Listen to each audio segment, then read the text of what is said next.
Smart meter, ये बिल्कुल नहीं चलेगा। हमारा देश डेवलप्ड कंट्री नहीं है। हमारे देश में पहले हमेशा दिमाग में रखना चाहिए कि मेरे देश में 90 करोड़ लोगों को राशन मिलता है तो जीते हैं वो। उस देश में आप लाओगे वो चीजें जो डेवलप्ड कंट्रीज में होता है, वो यहां बर्दाश्त नहीं किया जाएगा। समाजवादी पार्टी इन चीजों पर सड़क पर उतर कर जरूर जो है ना वो आंदोलन करेगी। मिड डे मील में अंडा, पुलाव, मीठी खिचड़ी वगैरह सब बंद करने का फैसला कर लिया गया। सरकार लगता है इनका पैसा ही नहीं है। अगर पैसा कम है तो मंत्रियों को गाड़ी निकाल लो। गाड़ी थी ना उनका, पहले भी गाड़ी थी, एमएलए थे, वो गाड़ी में चले। बंगला निकाल दो, बंगला तो घर तो था ना उनके पास, में रहे वो लोग। ये क्या मतलब है? आप जो है जो कुछ मिलता है गरीबों को वो उस पर बैंड लगाना चाहते हो, उन पे जो है स्लम में प्रॉपर्टी टैक्स लेना चाहते हो, और जो है आपका जो खर्चा वो कम नहीं करना चाहते हो, वो खर्चा कम किया जाए। बिल्कुल इस तरह से मैं कहना है। टीचर्स की सैलरी बाकी पड़ी है, उनको सैलरी नहीं मिल रही है। अब टीचर्स खाएंगे कैसे? दो तो कई महीने की सैलरी रुकी रहती है, अस्पतालों को दवाएं रुक जाती हैं कि पैसे नहीं दिया।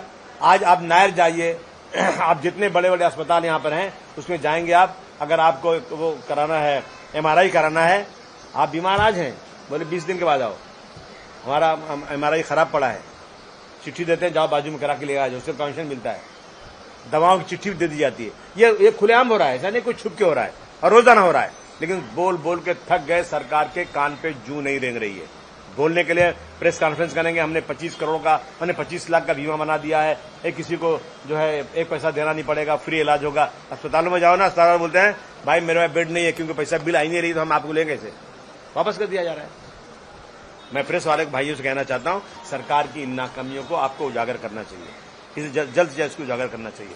अभी शताब्दी अस्पताल में एक स्वीपर, झाड़ू लगाने वाला ECG कर रहा है, ECG कर रहा है, और उसके बाद हमारी नगर सेविका बुर्का पहन के एक पेशेंट बन के गई, दरवाजा खोली तो वो एक लेडी को कपड़ा उठा करके उसकी ECG कर रहा है।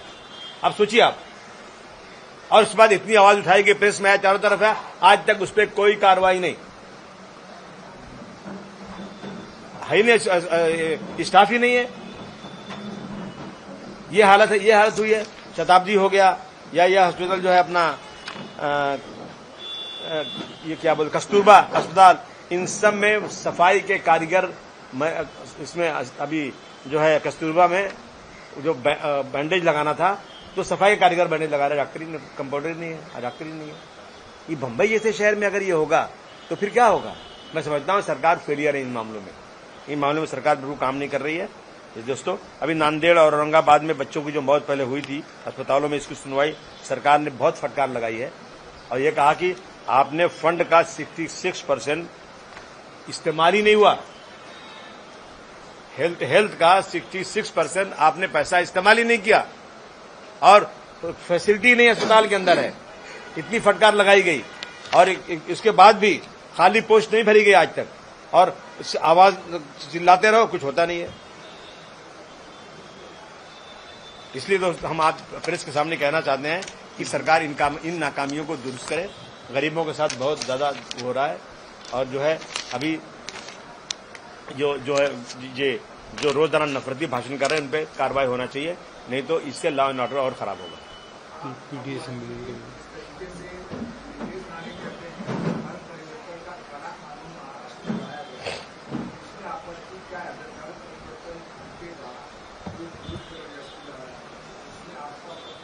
मैं पूछूं, जिस देश में औरत साथ में रह जाए कानून बनाने की बात हो रही है, जिस देश में आदमी के साथ शादी करके रह सकता है, आजादी की इतनी बात हो रही है, तो फिर आप धर्म परिवर्तन ला करके आजादी क्यों रोकना चाहते हैं?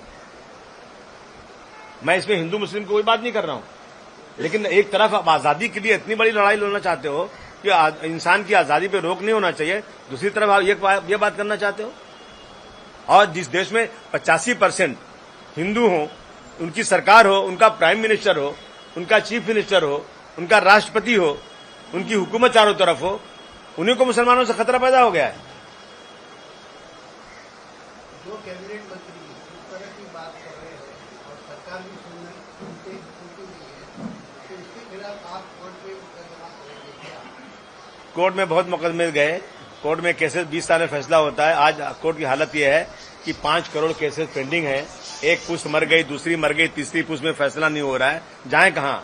बर्बाद गुलिस्तान करने को बस एक ही उल्लू काफी है। हर शाख पे उल्लू बैठा है, अंजाम में गुलिस्तान क्या होगा?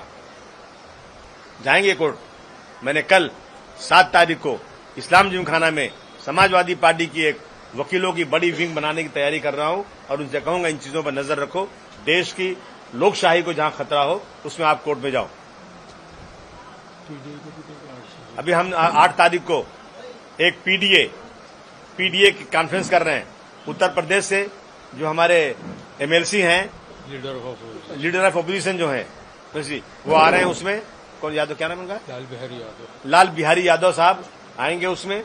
और हम लोग ये नरमन पॉइंट यशवंतराव चौहान कप परेड पे यशवंतराव चौहान हॉल में एक बड़ी मीटिंग इसके ऊपर कर रहे हैं, पीडीए के ऊपर। यूपी के देश में कुछ राज्यों में यूसीसी लागू हो गया, महाराष्ट्र में भी करने की चर्चाएं चल रही हैं। किसको किस तरीके से? नहीं, इनकी सरकार है, इनका दिमाग आसमान पे है। मेजोरिटी के बेस पर जो चाहे फैसला कर लें। मगर इन्होंने अगर कहा कि एक देश एक कानून, तो इसमें एक समुदाय को एग्जम्पशन क्यों दिया गया? मेरा पूछने का मतलब ये सिर्फ और सिर्फ वोट बटोरने की राजनीति है और कुछ नहीं है। मैं समझता हूं ये किसी के धर्म में इंटरफेरेंस है, वो बिल्कुल ठीक नहीं है। सर, बीएमसी चुनाव 3 साल से नहीं हुए आपने कहा, लेकिन शिवसेना, यूबीटी और कांग्रेस अकेले चुनाव लड़ने की हामी भर रही है, ऐसी चर्चाएं हैं। समाजवादी पार्टी का स्टैंड क्या होगा? अकेले लड़ेंगे, इनके साथ जाएंगे? नहीं, मैं तो अकेले लड़ूंगा, इनके साथ जाऊंगा नहीं। मुझे लेंगे भी नहीं, मैं जाऊंगा भी नहीं, क्योंकि ये लोग कोई कोऑर्डिनेशन करते नहीं। ये सब ऐसे हैं कि बिल्ली की तरह लड़ते रहते हैं अपने लुथड़े के लिए। एक तरफ अलायंस की बात करते हैं, दूसरी तरफ एक दूसरे के खिलाफ रहते हैं। अभी कांग्रेस जो आपके खिलाफ लड़ रही है, कल फिर आएगा इलेक्शन ना, आइए अलायंस करने। फिर मेरे बहुत अच्छी पार्टी है, हम साथ में हैं, फिर 3 दिन के बाद लड़ाई कर लेंगे। ये वोटों की राजनीति है। बहुत दुर्भाग्य है कि लोग जो है सीटें चुन के आते भी नहीं और आपस में लड़ करके अलायंस पूरा खराब कर देते हैं।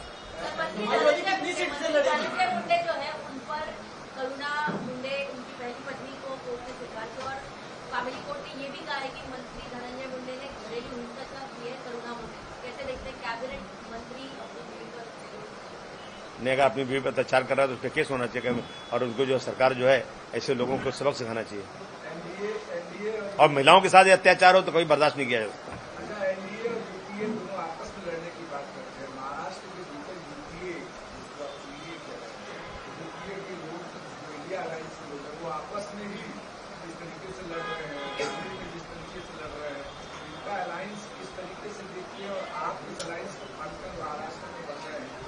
मैं समझता हूं कि ये अलायंस जो बना था यहाँ पे महाविकास अघाड़ी और देश में जो है इंडिया अलायंस, ये लोग पार्लियामेंट के इलेक्शन में तो थोड़ा ठीक थे, लेकिन उसके बाद दिमाग खराब हो गया, थोड़ा सीटें चुनकर आ गई। तो ये लोगों ने जो ये किया ना, मैं समझता हूं इससे जो है ना सबक सीखना चाहिए इनको महाराष्ट्र के इलेक्शन से। अभी भी सवेरा है, बैठ करके सीटों पर झगड़ा करने के बजाय अगर एक ही नीति के लोग हैं तो अब कायदे से अलायंस करना चाहिए, वरना फायदा नहीं, अलायंस से कुछ होने वाला नहीं। लाडली बहन योजना जो है उसके नियम रोज के रोज बदल रहे हैं और साथ ही साथ ये भी कहना है सरकार का कि कई सारी बांग्लादेशी महिलाओं ने भी इसका लाभ उठाया। बांग्लादेशी महिलाओं ने उठाया तो सरकार को कटघरे में खड़ा करना चाहिए। आपने दिया क्यों उसको भाई? अगर उनके पास आधार कार्ड है, उनके पास राशन कार्ड है, उनके पास सारी चीज है, तो जिन लोगों ने दिया पहले उनको आप पनिश करो, उनको देखो आप। ये तो सरकारी नाकामी है देने की। और लाडली बहना की स्कीम देकर के सरकार ने बैठ के आ गए, अब रोजाना उस पर चर्चा हो रही है। सारा खजाना खाली हो चुका है, लोगों को तनख्वाहें नहीं दी जा रही। सरकार को देखना चाहिए ना कि भाई इलेक्शन के लिए जीतने के लिए सारा खजाना खाली कर दो और लोगों की तनख्वाहें न दो, लोगों में पेमेंट नहीं करो, तो ये तो ठीक नहीं है देश के लिए। Once upon a time, political party was calling as a poisonous party. But now the time has come, the political party has become the killing party. For example, सब बड़े-बड़े लोगों का आजकल मर्डर होते रहते हैं। सैफ अली खान और बहुत से लोग का होता है। So you tell me, sir, when you got this, let me speak on this, please. When we got this independence, for what purpose, sir? Independence तो सिर्फ बड़े लोग प्रूव करते हैं। हम मिडिल क्लास आदमी सब गरीब थे, हम तो सब मारे जा रहे हैं। आजादी का तो कुछ फायदा नहीं हुआ सर। मेरी पार्टी में आ जाओ। वही तो लड़ रहा हूँ मैं, वही तो कर रहा हूँ। हम वही लड़ाई लड़ रहे हैं। वही हमारा भी कहना है कि आजादी सिर्फ बोलने के लिए रह गई है, आजादी नहीं है। और अभी बाबा सिद्दीकी का मर्डर क्यों हुआ आज तक आपको मालूम है क्या? एक एक्स एमएलए, एक पार्टी का लीडर और उसके बाद जो है इसके बाद आज तक इसका खुलासा ही नहीं हो पा रहा है कि मर्डर क्यों हुआ उसका इस तरह से। तो मैं समझता हूं कि लॉ एंड ऑर्डर का फेलियर है, सरकार कुछ छुपाती है। सैफ अली खान पर हमला हुआ, हमले का वजह आपको कुछ पता चला क्या कि किस वजह से हमला हुआ, क्यों हुआ? चोर को अगर चोरी नहीं करना था तो आपको गया कैसे, किस लिए गया था और हमला करके चलिए मैं और आप चले पूछते हैं होम मिनिस्टर साहब से, बताते ही नहीं तो क्या करूं पता ही नहीं चल रहा है। आसिम भाई, समाजवादी ने कॉर्पोरेशन का इलेक्शन कितने सीट से लड़े? 150 सीट से। खाली तो बजाओ यार। सर, अक्षय सिंह एनकाउंटर मामले में आज कोर्ट में सुनवाई हो रही थी, लेकिन उनके माता पिता ने कहा कि वो केस पीछे लेना चाहते हैं। आप इसको किस तरीके से देखते हैं? पटा लिया होगा लोगों ने, तो डरा दिया होगा या पैसे दे दिए होंगे, ऐसी होता है। इसी तरह आज केसेस जो है ना, केसेस जो आज सजाएं नहीं लोगों की हो रही, यही वजह उसकी है कि इतना लंबा पीरियड हो जाता है उसका, लोग थक जाते हैं। क्या करेंगे लोग? मेरे ऊपर केस है, मैं खुला बोल रहा हूं, शू स्कैम। मुझे नहीं मालूम क्या होता है शू स्कैम। मेरी शूज की दुकान तो जरूर थी, लेकिन मैं उस दुकान में एक जो है स्लीपिंग पार्टनर, मेरे पार्टनर का अफिडेविट है कोर्ट में कि अबू आसिम आजमी स्लीपिंग पार्टनर, ठीक है। अच्छा, अगर गुनाह किया तो सजा दो। 2000 का केस है, आज कितने हो गए? 25 साल हो गए। अभी तक सिर्फ और सिर्फ तारीख पड़ती है और कुछ नहीं होता। 25 साल हो गए, कितने मर गए भाई, गवाह हुआ सब। सजा कहां से दोगे? तुम तो मरते जा रहे हैं सब। चलाओ, जिसने गलती की उसको सजा मिलना चाहिए। शू स्कैम जो कॉबलर्स को गवर्नमेंट की तरफ से टैक्स में छूट थी ना, कॉबलर से सर्टिफिकेट लेते थे और कॉबलर्स का जो है वो बना करके उन्होंने ऑर्गेनाइजेशन बना करके उससे जो है टैक्स माफी लेते।